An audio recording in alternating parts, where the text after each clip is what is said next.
Good morning. Today our topic is television,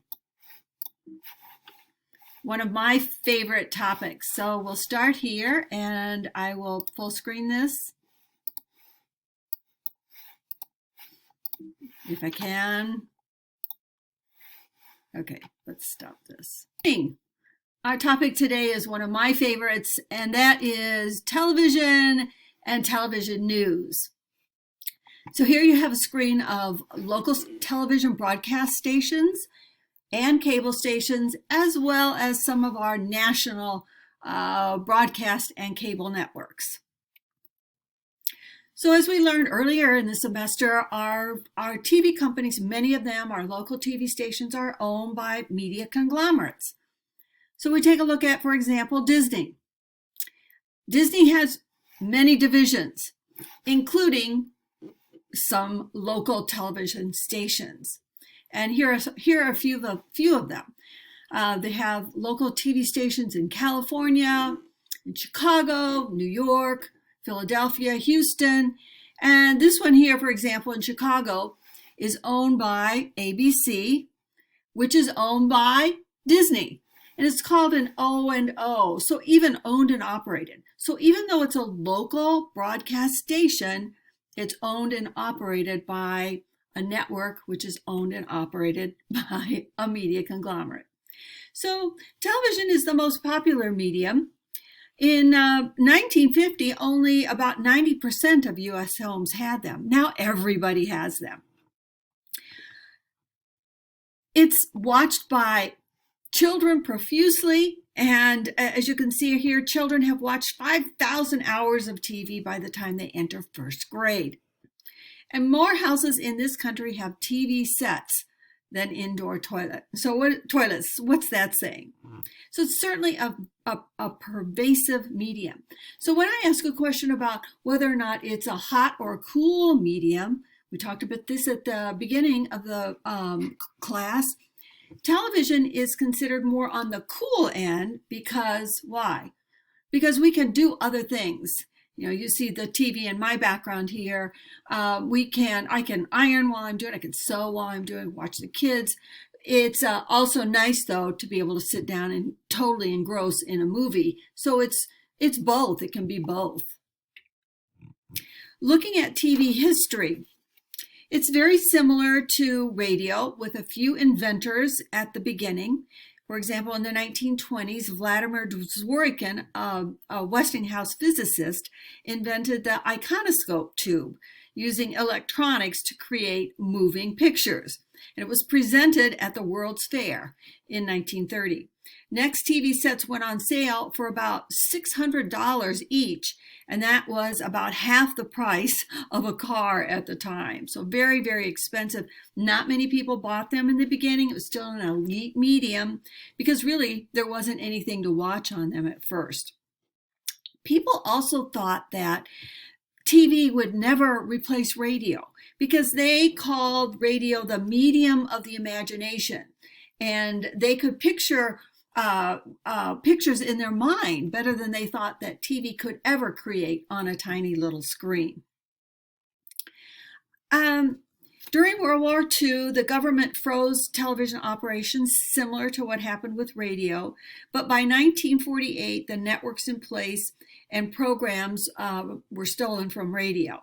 And one of the big categories of programming in early television was the category of quiz shows.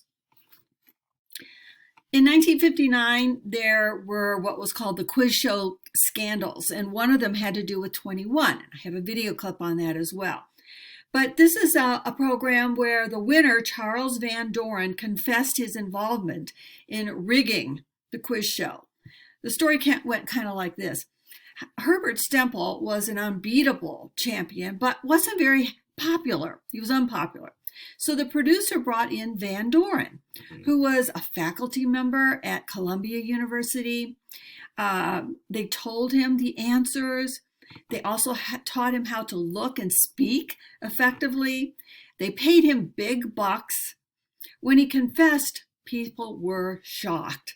A lot of people testified that they had been involved in this scandal. So there was a lot of pressure to engage in this unethical behavior at the networks. Van Doren didn't go to jail, but he resigned at Columbia University. After that, the networks established stringent procedures for supervision of quiz shows, and those are still in place today. 3 stages of television's programming included the golden era, and this is programming was similar to that of radio's golden age. The emphasis was on comedy, vaudeville type programs such as Ed Sullivan, Red Skelton. Documentary and informational programs also became popular, including See It Now, which was the video on the Edward R. Murrow movie. Next was network heyday, and that's when CBS, NBC, and ABC became powerhouses, and 9 out of 10 stations were affiliated with a network. So there weren't very many independents at all.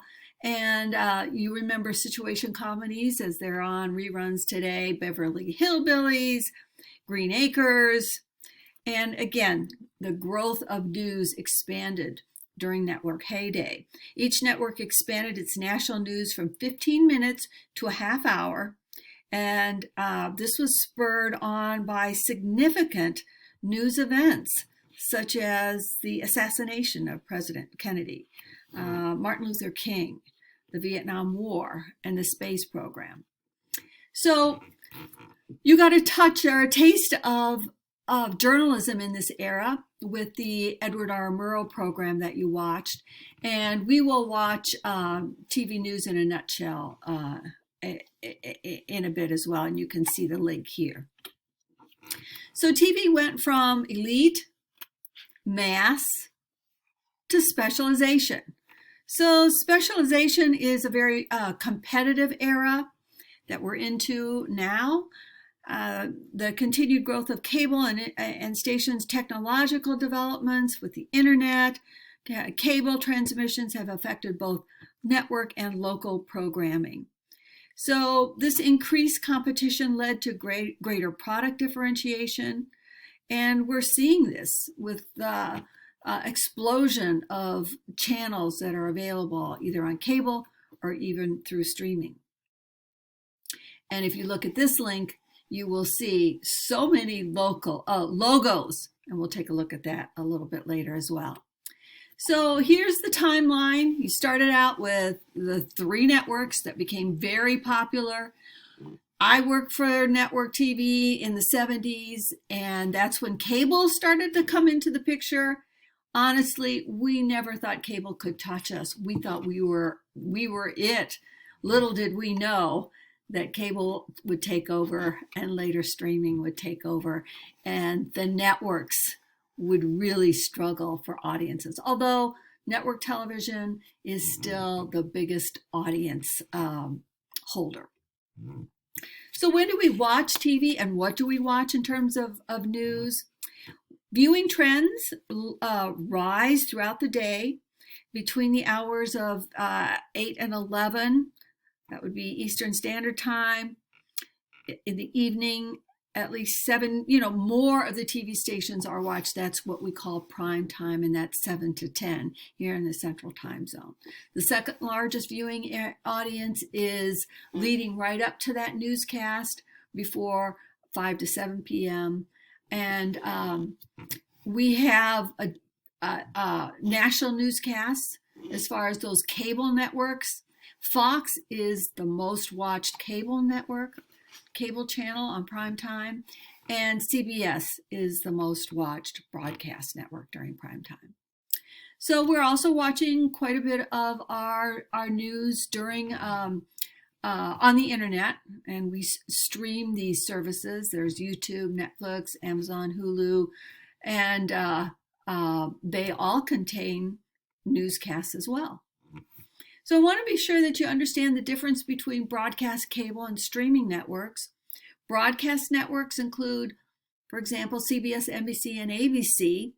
They include our national newscasts that are broadcast around in this time zone at 5:30, our national newscasts come on, CBS, NBC, ABC, but they're broadcast. And then all our local stations are also broadcast news stations. Cable networks, on the other hand, are a little bit different. You have to subscribe. So broadcast is free if you have a good antenna. Cable, you subscribe, and then you get many different cable networks, including some of the new cable news networks such as Fox, CNN, MSNBC. And then there are streaming networks, and some of these are free, like Newsmax. All you need to do is download the app and you can stream those newscasts, or you can pay. Some of the broadcasters, for example, CBS All Access charges you $5.99. You get their newscasts and you get all of the programming and archive program as well on CBS. So that's another good one. But local broadcast stations are places where you'll want to go to work, where I went to work. There are about 1,700 of them in the U.S., and they are the heart of the national television system. They carry network programming, but they also produce their own local news programs. So that's also, most people don't understand the difference, but going into this field, this is a big difference, and you need to know that as well.